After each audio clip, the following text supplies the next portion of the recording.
Hello hi. ഇന്ന് April 4 ഇന്ന് നമ്മൾ ട്രേഡ് എടുത്ത ഔട്ട്ഡോറിലാണ്. സോ ഈ മാസം നമുക്ക് വലിയ കുഴപ്പമില്ലാതെ പോകുന്നുണ്ട്. ഇപ്പോൾ കണ്ടിന്യൂസ് പ്രോഫിറ്റ് തന്നെയാണ്. അതിൻ്റെ ഒരു മെയിൻ റീസൺ എന്ന് പറയുന്നത് നമ്മൾ കൺഫർമേഷൻസ് നോക്കി നല്ല ട്രേഡ്സ് മാത്രം സെലക്റ്റീവ് എടുക്കുന്നതുകൊണ്ടാണ്. എന്തായാലും അത് പിയാനിൽ നോക്കാം. ഒരു ട്രേഡ് എസിലും ഒന്ന് പ്രോഫിറ്റാണ്. അപ്പോൾ അതിൻ്റെ ലോജിക്കും കാര്യങ്ങളും ഞാനൊന്ന് പറയാം.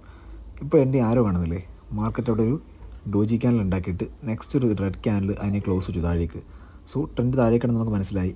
ഇത് ഞാൻ 1 മിനിറ്റിലേക്ക് ടൈം ഫ്രെയിം ഷിഫ്റ്റ് ചെയ്തതിന് ശേഷമുള്ളതാണ്. ആ ഒരു റെഡ് ട്രെൻഡ് ലൈൻ കണ്ടില്ല ഇപ്പോൾ കാണുന്നത്, അതിനെ അവിടെ ബ്രേക്ക് ചെയ്തു. പക്ഷേ ബ്രേക്ക് ചെയ്തപ്പോൾ ഞാൻ ഒരു ചാടിക്കറിയിൽ പുട്ടോഷൻ ബൈ ചെയ്തില്ല. കാരണം ഈ ഒരു ഗ്രീൻ സോണില്ലേ, അതെന്ന് പറയുന്നത് മാർക്കറ്റിൻ്റെ മുകളിലേക്ക് പോകണമെങ്കിൽ പോകാനുള്ള ലാസ്റ്റ് ചാൻസ് ആണ്. സോ അവിടെ എന്താ നടക്കുന്നത് ഞാൻ വെയിറ്റ് ചെയ്തു. അതാണ് ഞാൻ റൗണ്ടായിട്ട് അവിടെ ഹൈലൈറ്റ് ചെയ്തേക്കുന്നത്. കണ്ടോ, അവിടെ ഒരു റെഡ് ക്യാനിലേക്ക് ഒരു പുൾ ബാക്ക് വന്നിട്ട് ആ ക്യാനിൽ എന്തായിട്ട് മാറി, ഒരു ഇൻവേർട്ട് ഹാമറായിട്ട് മാറി. സോ അവിടെ നമ്മുടെ എൻട്രി ട്രിഗറായി. ആ ഇൻവേർട്ട് ഹാമറിൻ്റെ മുകളിൽ എസ്സിലും വെച്ചു, 20 പോയിൻ്റ് പ്രീമിയം എസ്സിൽ വെച്ചു, 40 പോയിൻ്റ് പ്രീമിയത്തിൽ നമ്മൾ പ്രോഫിറ്റ് എടുത്ത് മാറി. ഇവിടെ ഞാനിപ്പോൾ ഒന്ന് ട്രേഡ് ചെയ്തത് 8 പോയിൻ്റ് ആർട്ട് കഫേ എന്ന് പറഞ്ഞൊരു സ്ഥലത്താണ്. കാമായിട്ടുള്ള സ്ഥലമാണ്. അവിടെ നമുക്ക് ഇതിനുള്ള ബുക്കൊക്കെ വായിക്കാൻ കിട്ടും. ട്രേഡ് പ്രോഫിറ്റ് ആയതിനു ശേഷം ഞാൻ ഇതൊക്കെ എടുത്തു, പക്ഷെ വായിച്ചില്ല.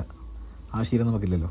ഇനി എസ് എൽ അടിച്ച ട്രേഡിൻ്റെ ലോജിക് കൂടെ ഞാനൊന്ന് പറയാം. ഇവിടെ കണ്ടോ, ഈ ഒരു ഹൈ എടുത്തപ്പോൾ ഞാൻ അതിന് ലാസ്റ്റ് ഉണ്ടായ ഒരു ബൈങ് ക്യാനിലാണ്, ആ ഒരു ഡോജി ക്യാനിൽ അവിടെ ഒരു ട്രേഡ് എടുക്കുമ്പോഴേ നമുക്കറിയാം ഡേ ഹൈ ടാർജറ്റ് ആയിരുന്നു. എസ് എൽ അടിക്കാൻ ചാൻസ് കൂടുതലാണെന്ന് നമുക്കറിയാമായിരുന്നു. അതുകൊണ്ട് തന്നെ 10 പോയിൻ്റ് ഞാൻ എസ് എൽ വെച്ചിട്ടുള്ളൂ. നിങ്ങൾക്ക് നോക്കിയാൽ മനസ്സിലാവും. 137 എടുത്തിട്ട് 127 കൊടുത്തു.